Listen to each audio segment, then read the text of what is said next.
You're watching the Kentucky Derby Radar Show, only on Past the Wire TV. Hey, I'm Juliet. When it comes to the sport of kings, I only trust one source, Past the Wire TV. There are all kinds of ways to prepare to go into battle. I prefer this.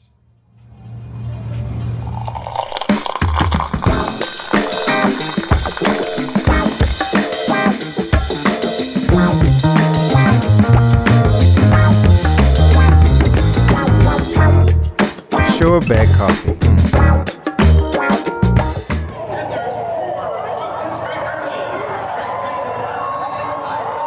You're watching Past the Wire TV.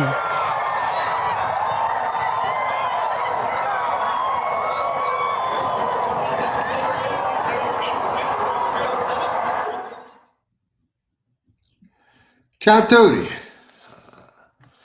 Hope everybody is doing well. Welcome to the very first episode of Kentucky Derby Radar on Past the Wire TV for the 2026 Kentucky Derby, which is a couple of months away, but it's never too early to start talking Kentucky Derby. Contenders, and I'd say even pretenders, are starting to show their hands a little bit. So we'll talk a little bit about the Derby, who's made my radar this early. Nothing as intensive as the best early Kentucky Derby list in horse racing history, which was Steve Haskins' Derby Dozen, which was just really, when you think about it, iconic for all those years. And I'd love to get Steve on here to talk Derby and maybe the old Derby Dozen and everything he used to do with that. That would be great. And I'll tell you, if we're lucky enough to get him, Steve's always got one or two in the back pocket that might not be mainstreaming on everybody's radar, which is something I like to do. But Steve's always got one or two that, you know, you'll talk Derby horses and he'll say, oh, what about this one? And bring out some very, very interesting points. So maybe we can get him on. Who knows? Would absolutely be a privilege if we can make that happen. We'll see. A long way to go. So maybe we got some time to maybe convince him to join us here on Past the Wire TV. You know, I like to keep it short as far as the list. Last couple of years, it was really short. You know, last year, really journalism and sovereignty were on the list early on. I leaned journalism, Geo leaned sovereignty, and those were really the two all through the Triple Crown. I don't know who Gio's got his eye on this year, but I've got my eye on maybe, you know, 3 or 4. Lean to one. We'll talk about them all. And let's note something. Let's note that the Los Alamitos Futurity at 1 1/16 is going to be run this Saturday. Bob Baffert has Litmus Test and another horse in there. John Sadler and Doug O'Neill have horses in there that don't look quite as good as Bob's or as fast as Bob's, but look like they could be, you know, on the improve. I like the Los Al Futurity as a Derby prep, and I'll tell you why. It's only 1 1/16, not 1 1/8, and I lean to that 1 1/8 as a Derby prep rather heavily. But in the Los Al case, I make an exception because they got that long stretch, and I think that benefits horses having an experience going down a very long stretch, because the bottom line is this: when you're in the stretch for a racehorse, it's different than when you're on the turn or on the backstretch. In the stretch, you know, you kind of, even if a jockey, like, you know, let's go back to Pat, wait all day.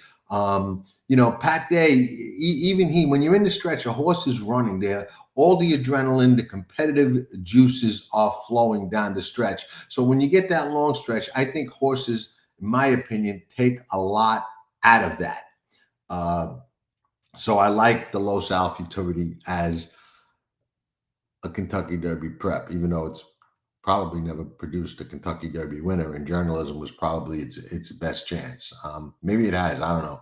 I don't know the history, but that's my thought on that. So let's see what happens in the Los Al Futurity. That will be addressed in Kentucky Derby Radar episode number 2.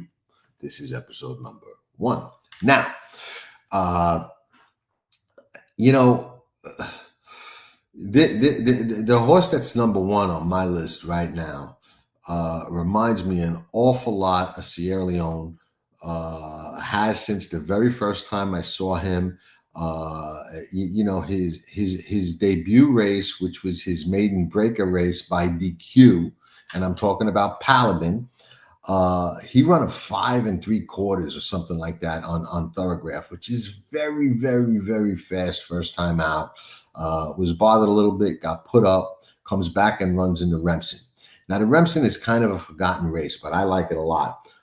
Hasn't produced a lot of Derby winners of late. Can't remember the last one off the top of my head. Did produce Sierra Leone, who came awfully close.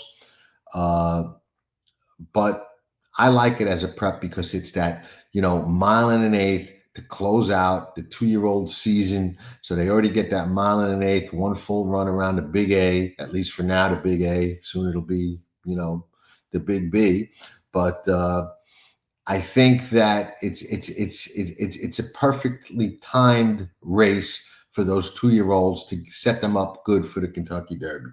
And eventually it's going to produce a Derby winner again. So I don't really worry about that kind of statistic. Same way I don't worry about the Breeders' Cup Juvenile not really being a Kentucky Derby producing race. Doesn't matter. If it happens eventually, and it will, then if you're right that year, what's the difference? And we're not trying to pick the Derby winner today. We're just trying to, identify some early contenders and ride along up until the Derby. And it's always nice to see.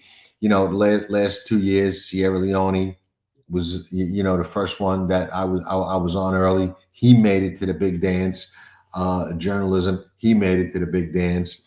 Let's see if Paladin could make it to the big dance. Now, I did ask Chad Brown whether Paladin was named for the famous night and just fearless nights, which is what I suspect, or for the guy that was the hero of the show way back when, the Western, Have a Gun Will Travel. Either way, great name. And I think a very, very, very nice, legitimate, serious racehorse. That's the kind that I look for the Derby. Reminds me a lot of Sierra Leone. He's a gun runner at a good mare, good family. The connections are the same as Sierra Leone. Not that matters a whole lot, but it certainly doesn't help to have the connections that he has. It doesn't help doesn't hurt to have Chad Brown calling the shots. That's a big help because Chad's as good as anybody. Bringing him up to a big race, and he's proven that on dirt, turf, and whatever surface you want to talk about. One of the best, probably ever. It is what it is. His horses show up, especially on the biggest of days.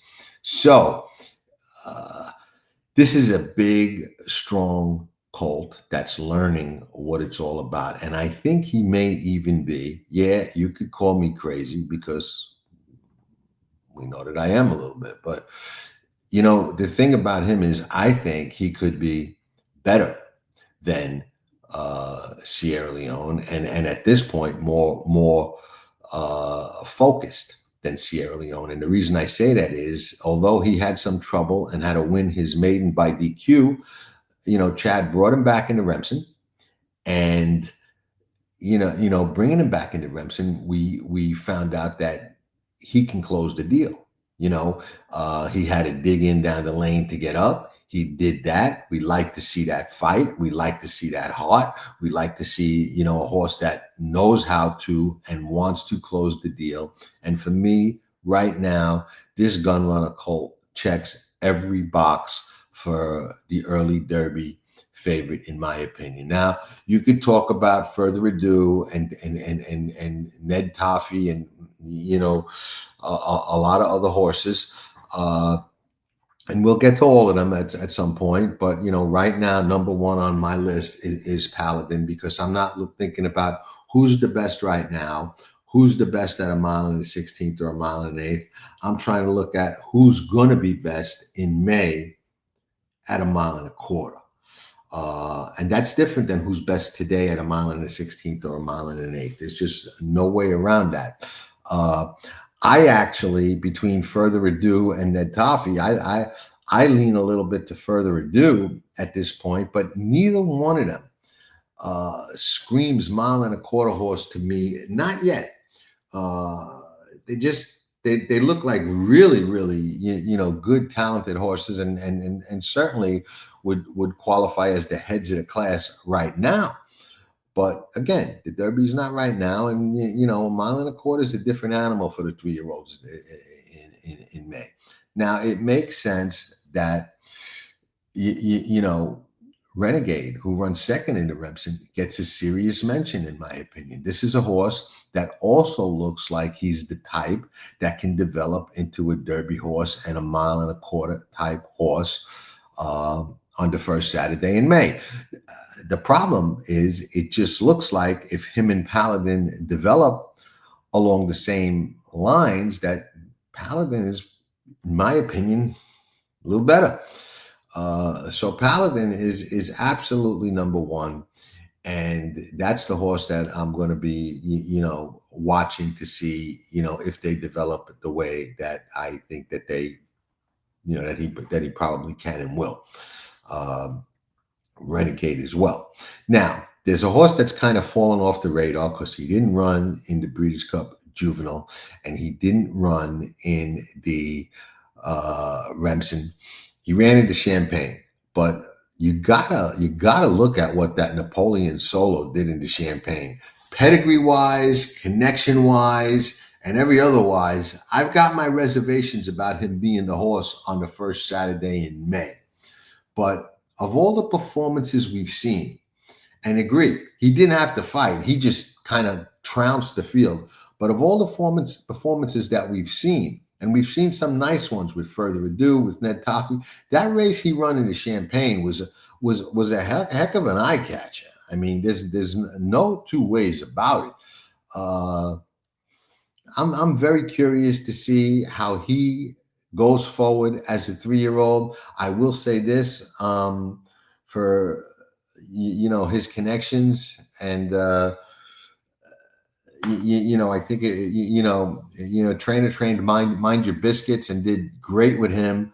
Horse had a great campaign and a great career, and I think it might have been savvy to skip the Breeders' Cup Juvenile and the Remsen and take that horse off that big Champagne win, put him away, bring him back as a 3-year-old, let him grow up, let him fill out, let him mature, and let's see if he's a classic type of horse. So those are the 3 on my radar right now.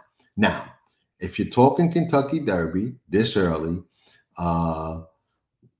we know that Bob Baffert's got horses that are fast enough and good enough to get to the Kentucky Derby. The question is, which one is it going to be? He's got so many. I think if I had him sitting here right next to me right now, he might not know which one it's going to be. He'd have a couple that he thinks, yeah, maybe this one, maybe this one, maybe this one. But then there's always that maybe one that hasn't even showed what he could do yet, because he's just got so many and he brings them along so good to get to that race. And, you know, let's put in the human element.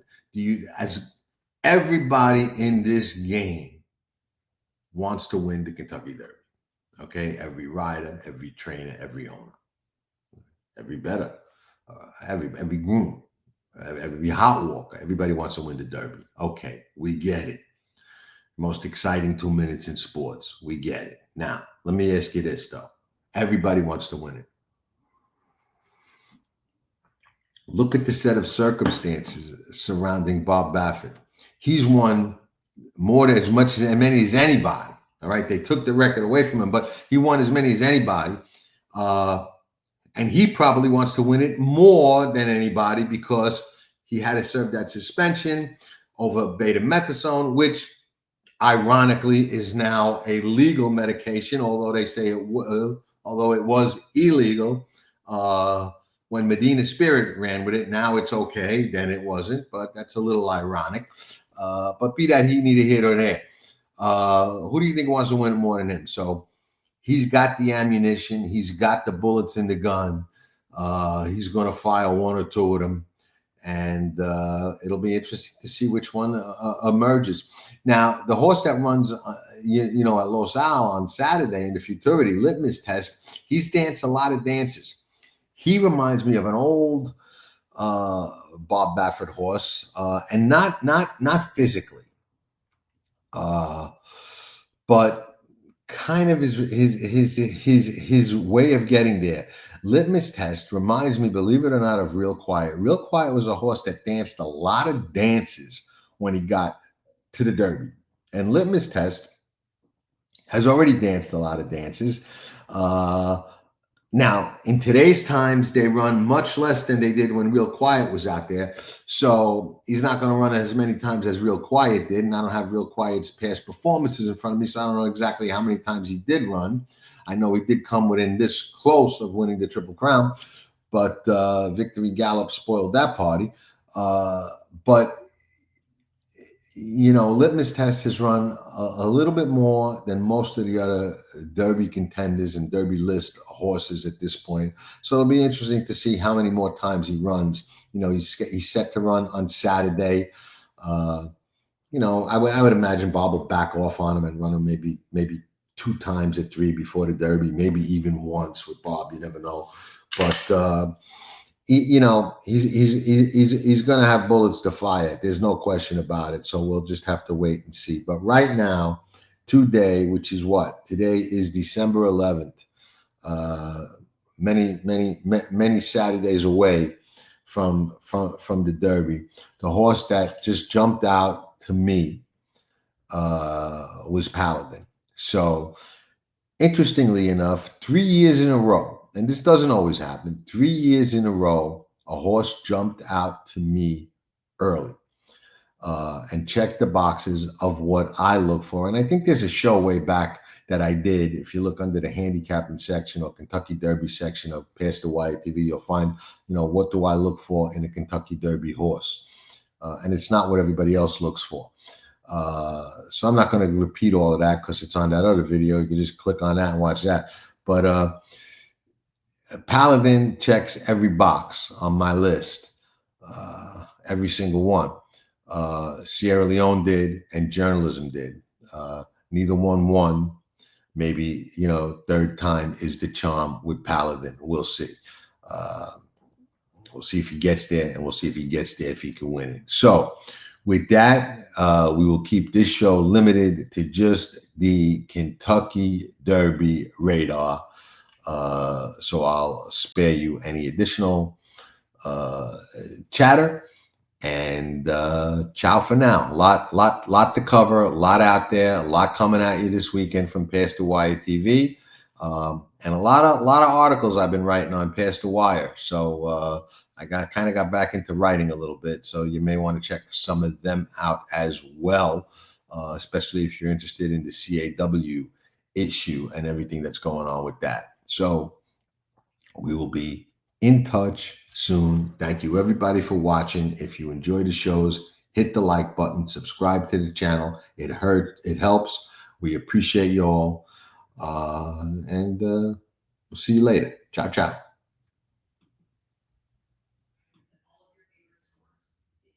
And ciao for now.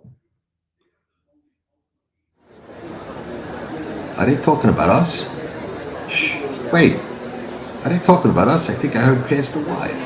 Past the Wire TV. They are talking about us. Often imitated, never duplicated. We are everywhere. Seriously? If you're betting horses and not watching these shows, you gotta be freaking crazy. Capiche?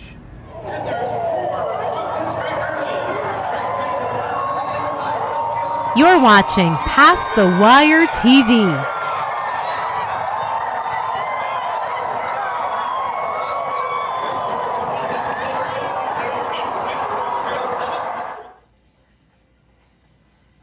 And ladies and gentlemen, we direct your attention to the winner's circle for a very special presentation. Representatives from Handicapping for Horses, along with professional handicapper Jonathan Stetton, are proud to support the work of the Thoroughbred Aftercare Alliance and Old Friends. Accepting the check for the inaugural Handicapping for Horses event this past summer at Saratoga are representatives from the Thoroughbred Aftercare Alliance and Old Friends. Gulfstream Park welcomes Michael Blowen, Jonathan Stetton, Kelly Stovey, Jim Rhodes here this afternoon. Since 2012, the TAA has awarded more than $17.2 million to accredited organizations. Handicapping for Horses looks to make their Saratoga Springs event larger and raise money for Thoroughbreds Aftercare year after year. Once again, thank you to Handicapping for Horses, Jonathan Stetton, and welcome to Old Friends and our friends at the TAA. The Rainbow Six and race number 5 up next. And they're off in the Kentucky Derby. You're watching Past the Wire TV, the biggest races at the best tracks. From the Kentucky Derby to the Breeders' Cup. The best horse racing coverage is right here on Past the Wire TV.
Dynasty in motion, reshaping the sport's greatest tradition, channeling the legends of his line and surpassing them.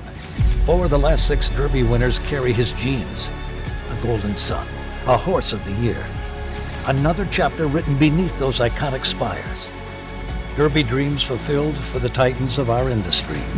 From authentic to sovereignty, a legacy both real and supreme. Into mischief. Here comes journalism, here comes sovereignty, and they square off, heading to the final front.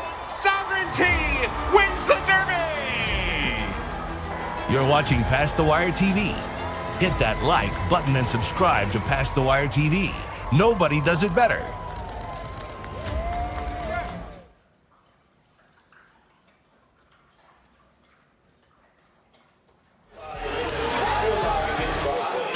Nobody does it better.